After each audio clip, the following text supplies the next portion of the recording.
Welcome to Speak Out, Stand Out by Green Communications, where we're learning how to help our kids become better communicators. We believe our voices are the strongest asset we have, and our mission is to empower the next generation to use their voices to make a difference in the world around them. Whether you are a parent, an educator, or are just invested in today's youth, we hope this podcast will help you build confidence in our future, one voice at a time.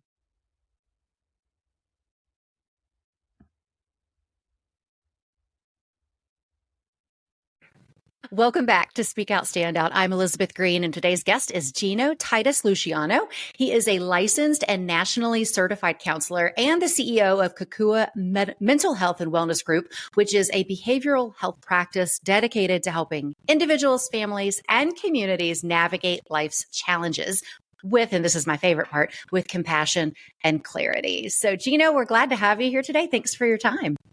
Thank you so much for having me, Elizabeth. It's really great to be on.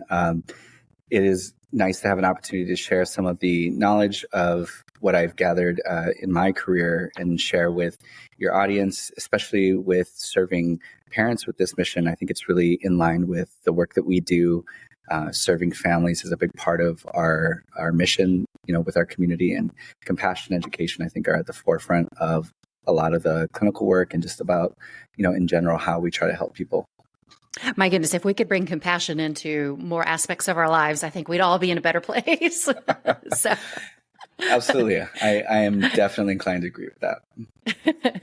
Well, so Gino, first tell us a little bit about how did you get to this point in your life where this is your focus and this is, what your calling is or what you do. How did you get here? Thank you so much. So a lot of, I think in mental health, I was really unsure of where I wanted to go as a student when I first got into college, and psychology kind of came alive to me. And after following a road through that, I made my way through the gamut of the different sectors of mental health, from working with autism. So in the behavioral health arena, I've worked in child welfare service. I worked in the prison, so in Department of Justice rehabilitation, and I've served at-risk youth. And then I eventually made my way into private practice. So I worked, I think, in a trajectory where administratively I started, clinically, then kind of up and down. And I wanted to find a little bit of a balance between administration and clinical. So being able to help orchestrate and work with the team and be able to do practicing on my own as well. So that's kind of where the sweet spot and where I'm at right now with Kakua MHW Group. So yeah, thank you for that. That's great. It's great when you can do a little bit of everything that you enjoy doing, So Absolutely. One of the things we're talking about today is, our focus here is to build confidence and communication skills in our kids and giving parents, strategies that we can do this at home. So one of the things that we want to focus on today is how to repair relationships after conflict, or, it could be minor or major, right? But it could be just having an argument with your kid because they're running late in the morning or something more serious. But we all have those instances where we do not show up our best for our kids. And a big part of parenting is owning that and then taking steps to correct it. Wouldn't you say? Absolutely. Especially when I work with families. So the way that I try to work with families is not just with the children. So part of my clinical work I do directly, I work with children, and I like to make sure that we have the primary caregivers, most times parents, who are part of that, because they help to shape so much of what happens, not just in the therapeutic room, but in the world outside. And being able to repair conflict is so important, not just because of the dynamic it creates between the parent and child, but what it tells the child as they start to grow, because this is information, it's a lesson, and it is their education that they take with them further out. And so I really like to use thematically education as a process of how I explain some of the work that goes into not just therapy, but what we're doing.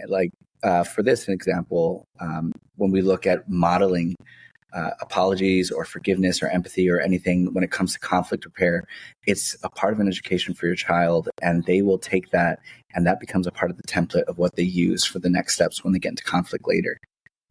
Yeah, it's interesting. I have had conversations with people who feel very strongly that parents should not apologize to their kids when they make a mistake because they're the authority figure, and I often wonder, well, if you don't do it for them, how can you expect them to do it to you or to anybody else, right? I mean, it can't be the do as I say, not as I do, right? That Yeah. doesn't work. Yeah, absolutely. I think that's something that we know isn't true. And the famous analogy that I always circle back to is you can't sit there smoking a cigarette and say, don't smoke, don't ever do this. Uh, it really is so much more likely that your children will smoke if you smoke, because if they watch you do it, that is the behavior in which they're going to more likely model. And especially if we want them to not do that, then I think that people have talked about the smoking cessation. So just to kind of run with this analogy, talking about it with their kids as they process through it, contextually age appropriate. But the idea is coming into a place where we can not just walk the walk or talk the talk, but walk the walk as well with our kids. So if we're asking them to do something, we're going to say that we can do it too. And I feel like that's fair. Imagine, if we look as an adults, we consider it as if we have a supervisor or a boss who's telling us to do some of the hard work or some of the stuff that is really more monotonous or not so fun. But if they're willing to say, hey, let's do this together, or I'll show you, or I'll do part of this with you, it gives a little bit of encouragement where we're like, okay, well, if they're willing to get their hands dirty, if they're going to come in and do a part of this, I feel a little bit better about that. And I'm more likely going to try to do it on my own. And it's a big motivator. So it's something that I think that we don't necessarily recognize where these are connected to our adult lives, especially because when we look at adults and children, we, as you talked about how people want to see like the authority where it's, we're up here, the kids are down here, and we got to make sure we maintain that distance between each other. And if we apologize, we're either capitulating or showing some sign of weakness or something in that neighborhood. And that's what most people want to avoid in theory, but inadvertently miss opportunities to help teach, and unfortunately also do teach some things that they don't want them to be learning. Yeah, absolutely. So you work with a lot of kids and families. When we're talking about conflict resolution, what do you see most often are the issues? What are the hangups? Is it that parents aren't willing to own up and say, oh, I messed up? Or what do you normally like? I mean, I know every situation is different, but big picture, what are some of the commonalities? No, that's a great question. I think on the big picture, what we look at is a lot of people come into parenting still resolving their own challenges with their parents, which feels kind of funny, but something you'll hear a lot is people will say, I never realized that what my parents were saying until I became a parent. And we start to fall into patterns, and then we'll say, oh my goodness, I never thought I would do that or say that, but I did because my mom did. And either we start to lean, or my dad did, and we start leaning into it. And maybe we think this is how we should do it, but we don't remember what it felt like all the time when we were children and we were on the receiving end of that. What we do know habitually in patterns show us that we tend to emulate what we know. And so what our parents modeled for us, we are more likely to model to our children. And so sometimes in some situations where it gets a little extreme, some people will say, my mom was so strict, I'm going to be so loosey-goose. I'm going to make sure there's no boundaries. I'm going to keep it, even. I don't want to go too hard. But we recognize where there might be some challenges, both on opposite ends, where, we can see kind of that happening. So one of the most common things I see is people are still working through their own experiences with their parents when they become parents. And so now we're looking at some cycles and how that can affect different generations. The myth to me that I think is most important to talk about is the superhero myth. And that I think encompasses a lot. So the superhero myth is this idea that we have to be perfect, infallible, nothing that we do is wrong. And we see that show up, especially in conflict, where what I say is law, what I say is right. And if I go back on what I say, or if I admit to being wrong, am I going to lose credibility with my kid? And I'm afraid of that. And so sometimes I'm going to double down. And then I'm just going to say, nope, this is how it is. Even if I'm recognizing as I talk through it that I'm wrong, someone might say, you know what, I just got to keep running with it. But if we were to take that same behavior and put it on a child, that would be infuriating and frustrating, because it'd be like, you're clearly wrong. I see it. You see it. And you keep going. But I think when we're in adult form, as we grow up, as we get older, we think that this is what should happen. So we get caught up in a lot of should, modeling from our parents, the should, and the superhero myth of needing to be perfect. And I think it does. I mean, I'm 42 and I still don't feel like I'm an adult. I feel like I would feel different at this point. Like mentally, I still feel the same as I did when I was 20, mentally. But, and I don't think that admitting that I was wrong about something has gotten any easier as I've matured. Is that something that it should get easier, or is it something that it is just human nature to want to, to be right, even when we're not? Absolutely.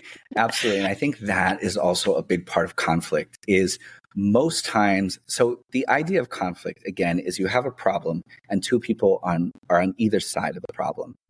And problem solving means that you're working for a solution. Conflict and fighting often really mean you're just trying to fight each other. You're going against each other. We're taking problem solving out. And most of the times parents walk into a situation, most of us do, in any given situation, we walk in with the assumption of saying, I want to fix this problem. But really what we're saying is, I want to be right about this problem and I want you to bend into a way that I am happy with. So you make the adjustment. And we fight for our position. We're jockeying for position here. And it can be hard to admit that we're wrong, not just because of being wrong, but we don't want someone else to be right. And I think that could be the frustrating part, is because we also don't know who the person is that we're talking about. And maybe you can see the smugness on their face and you're like, oh, I'm not going to give you the satisfaction of being right. I'm not going to admit it. I'm just going to circle this somewhere else, or I'm going to keep running the fight. So, well, what kind of tips do you have for parents to start to avoid conflict? Like, obviously, we're going to have conflict. That's just part of parenting. We're going to butt heads with our kids, especially when they're teenagers and they're really becoming their own unique individual person. But what can we do to try to avoid it in most situations? I believe that one of the best things that we can do, and this is to me something that I feel like is one of the easiest steps in regards to what feels like not just conflict avoidance, but conflict investigation, is when we are starting to emotionally escalate, we recognize what's happening. So our emotions work in, some people look at it in tiers or levels, but we have our primary emotions and secondary emotions. And so when we are starting to get angry, one of the analogies I use is, if you were to stub your toe, the first thing you feel is usually, so if you were to stub your toe, Elizabeth, what's the first thing you would feel? Pain. But then some people right after, and I'd be like, oh my God, my toe, I'm so angry. We're recognizing that anger is a secondary emotion. And most times we get angry really quickly after we're hurt, and it's so automatic and we don't recognize it. And so what I think one of the best steps is recognizing, what emotion am I experiencing? And it helps us to stop and say, why am I experiencing that? So if you're a parent and you got a kid here and they're being stubborn and they're questioning everything you're doing, it may feel infuriating. But if we stop and ask ourselves, what am I upset about? I don't like being questioned. Why don't I like being questioned? Because it invalidates my authority. It does it? Well, that may feel like it does, but really what it is my kid is curious. They're not just giving into the words of authority. They're challenging it because they want to know about it. And maybe they're pushing back because they're trying to put a little sting on there. But the idea really isn't that our authority is hurt by somebody questioning it. Because if we feel empowered and believe in what we're saying, we don't need to get angry about it to get the point across. Whenever we learn something, it is more likely we do not learn it when we're angry. So imagine you are in a position where someone is trying to teach you something. Would you learn better if someone is talking to you or if they're yelling it at you? Now, when someone's yelling or angry, you're turning off the receptors of being interested and receptive to the information. You're getting ready to fight. So with parents, one of the things I ask them to do, the easiest thing is stop, identify where the emotion is, because we want to slow ourselves down. The second we go into conflict, it doesn't mean that the conflict should stop. It just means how we engage it really becomes important. If we can engage conflict in conversation, that looks much different than conflict with yelling. Yeah, absolutely. That's, when somebody's yelling, we teach debate. And so, oftentimes emotions can get high, even in, a staged environment like that. But that's the quickest way to lose because nobody's listening to you whenever you're yelling. But how do we, like, what kind of, I know you said stop and identify the emotion. Should we walk away? Should we try to have this conversation at a later time? Should we, breathing exercises, or like, what are your kind of go-tos to help us get out of that Sure. anger mode that we're getting into? So I'm a big circle back to it when we're ready type of person, because oftentimes we may or may not have the opportunity to fully sit down and have a talked out situation where we spend 15, 20 minutes explaining something, especially if we're on the move, we're out the door, and we're, starting to get some pushback from a kid, and we're like, nope, we need to go. This is where we can ask for, this, and this can go into other types of relationship dynamics, but this is where trust comes into the relationship between parent and child. And, that's something that I'll, kind of talk about in a minute, but really coming back to something doesn't mean that the fight's going to lose or what you have to say has any value. Walking away is not walking away from the fight. It's taking a minute, because we want to come back to it when we're ready. If it is important, then it deserves the time. So if you have something that is important for you to say, to share, to teach, come back to it when you have time to teach the lesson. So whether that is learning how to do some breathing exercises in the moment, and that may just be either doing some box breathings, 4 breaths in, hold, 4 breaths out, hold, and repeating that cycle. That is a great thing. But oftentimes most people, when they're in the middle of conflict, they don't have the time to just stop and breathe. And someone might just, on the other side of that, whether it's your kid or partner or friend, colleague, wherever you are in conflict, it might be like, what is happening? You're just not talking. Right. So, and these are, and it's not, breathing exercises are great. And I really value them. They absolutely help. They can be effective. There is research behind it. It lowers our heart rate. It can bring us down. We're physically calming down when we get our breathing into a normal rhythm. So there's a science behind that and why that is effective. But we are going to often deploy things that make sense to us in a moment. And if it doesn't make sense to us in that moment, we may not do it. So I think walking away often becomes one of the most effective strategies. But walking away with the intention to circle back. And that can just be, I'm going to put a pin in this here. We will come back to this, or having a word. Some people, in the same way we do safe words, saying, this is getting too heavy. This is getting too aggressive. We're going to come back to this.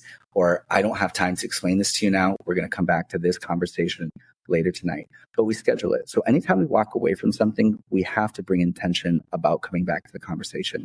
We will have this conversation tonight at 7 over dinner or after dinner. We're going to have this conversation. And some people may think, well, I don't want to prep them or get them ready to either avoid or to be ready for the fight. You don't want to give them time to prepare. But I think that it's an important thing for them to, have time to reflect as well. So taking a step and walking away, to me, is one of the most effective strategies. You understand your emotions, find out where you are. And if you are in a place where you just can't have that conversation, walk away, reschedule. Yeah, I think that is one of the most valuable things that I have learned in recent years through talking to different experts like you on this podcast. I'm one of those people that I want to have the last word. I want to win, and one of my sons is exactly like me, and so I have had to learn to stop, walk away, and it changes everything. And it is just by doing that, proactively doing that, has made a major difference, I feel like, in our relationship and the conversations we can have, because, like the fighting doesn't help anybody, right? Having the last word, it doesn't help anybody. But Absolutely. So by modeling that, I feel like it's been a huge, huge thing that I have learned and has helped as we're navigating teen years. Oh, teen years. Those are the challenging ones. Absolutely. Absolutely. Yeah. As we also look for tips and strategies, one of the things that we can really do for our kids and for ourselves that we'll really thank ourselves later is also learning to forgive overtly. And that may seem almost counterintuitive as a parent, especially in a moment where we want them to learn a lesson first. It is, oh, you did something wrong, you got to come back to it, then I'll forgive you. But we forgive behaviors or we forgive actions ahead of time and say, if someone's coming to us with an apology, we can offer them forgiveness, but say, Forgiveness doesn't mean that you're not going to be removed from consequence, but what it means is that we're not holding we're not holding grudges against each other.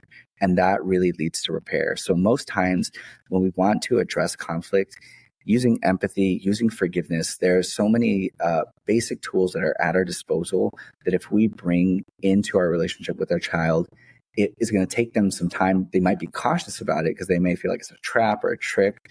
But eventually, when they recognize, I can be forgiven for maybe a behavior that I did, but it doesn't mean that I don't have to follow up with any consequence from it. Yeah. But what it also means is that when I do something wrong, I know that I can go to my mom. I know that I can go to my dad. I know I can go to the person who's supposed to care for me because the love is consistent. And that really is a big thing underneath so much of strong parent dynamics, is that at the core, are we leaning on love? And so most of the times, people get on our nerves, they test us and they push us, but we still love them. Most unquestioned thing for most parents is the love is permanent. It is there. And so if we lead with that, if we put that at the forefront of our thoughts with our children, when we're in conflict, it can help us make some of these decisions. Yeah. And do you recommend that we actually say, "Hey, you know what? I forgive you for that," before they apologize? Or, I mean, is it something that we're internalizing, but is it valuable and important to say? I think that can be something that is really healthy, but I think that the way that we frame it is important. So if we frame that in the moment, it can feel a little passive aggressive. But if we frame it in conversation that we circle back to, or if we take some time to reflect on it, the idea too is because we're teaching them about anger. And I think this is really important, especially for, boys and young men, to understand how to process anger. And oftentimes, anger is something that people hold on to. I'm going to hold on to my anger at you, almost like I'm not going to put my own anger away until you do something that I feel warrants me putting it away. But that really just hurts ourselves. So it's like holding a box, and that box may weigh 5 pounds and you can hold it for, 5-10 minutes without it getting heavy. But over time, that 5-pound box, after a couple hours, after a couple days, it's going to start weighing on you. And it is much better to put it down in the beginning and say, I'm not going to hold on to this as anger. I can process my own emotions. Forgiveness is just saying I am completing the cycle of emotional regulation. I'm regulating my emotions by saying I experienced negative spectrum emotions, anger, sadness, but I brought myself into a healthy space. A lot of people think if I forgive you, I am permitting something negative. And that really isn't the case. But what we're teaching our kids is complete your emotional cycle. It's okay to not be angry, and it's okay to feel something negative like anger, and then come out of it on the other side and say, okay, I'm not angry now. And I can still work into something that I have either done or someone else has done, and recognize that consequences still can be in place without anger. Anger and consequences don't have to be in a relationship all the time. I think that is so key. And I love that you use the word consequences as well. I think as a society, we're learning to get away from using the word like punishment, right? Because we're not trying to punish, we're trying to discipline so that they learn from their mistakes. So taking the emotion out of it, the anger out of it, I think is so key. What do you say to the parent who's like, okay, I'm in a rough spot with my kid. We've just, we butt heads a lot, and I've not handled things correctly. What can I do now to repair the damage that I may have caused? Yeah.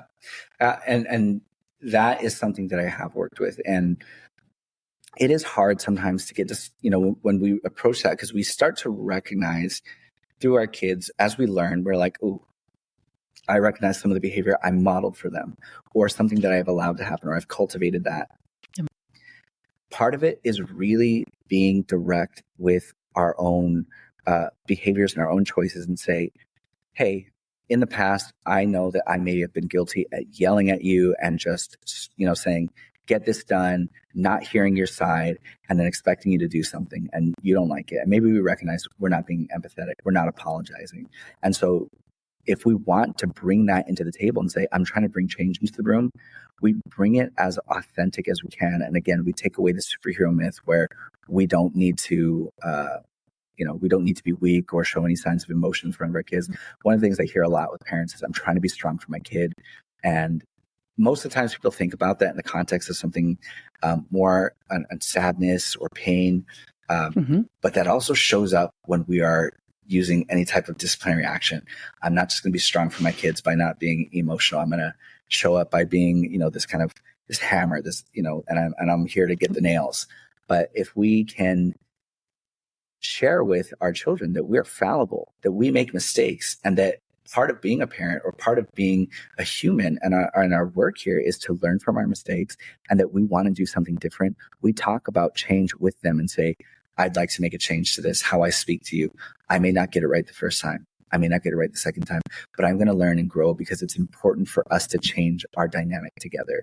And so I'm going to be a part of this. So bringing your child into this as something that, again, in the beginning, I said that with conflict, we see ourselves as on the other side of each other sometimes, fighting each other instead of problem solving. We take the opportunity to problem solve together. And that really, to me, is change the orientation to problem solving. So if you want to reshape something with a parent who recognizes, man, okay, I've done some things that, I'm not proud of, or I wish I didn't do, maybe I modeled the wrong thing for my kids, change it so that you are approaching conflict with your children and not against your children. And there are times where it may not always work, but explain it, talk about it, be a human in front of your kid by saying, I can make mistakes. I am sorry. I'm going to use empathy. I know that I'm upset, but you must be upset too. It is upsetting to me at what you've done, but getting yelled at, I can recognize that you didn't like that either. And maybe you're not learning what I'm trying to teach you. So I'm going to try a different way to share with you why this is important to me. And we may get some resistance, and change doesn't happen like that. It's not an overnight thing. And our kids are going to be learning to unlearn things from us. So they're learning to unlearn. So they expect, and if they are used to us behaving in a certain way, that becomes a part of how, when I say survival, I think some people think of it as like getting a little hairy there, but it's our way of adapting to our environment. So we have to learn to readapt, and our kids will learn to readapt. And that takes time. And the one thing that I will say is be patient with yourself, be kind to yourself along the way. And I know that's something that can be hard, but I'm glad you brought that in, because it's very hard, or it's very easy. I think particularly as a mom, to look at situations where you failed and continually like run those loops in your head and not realize, you know what? Yeah, I am human. I made a mistake. I'm going to do better from here on.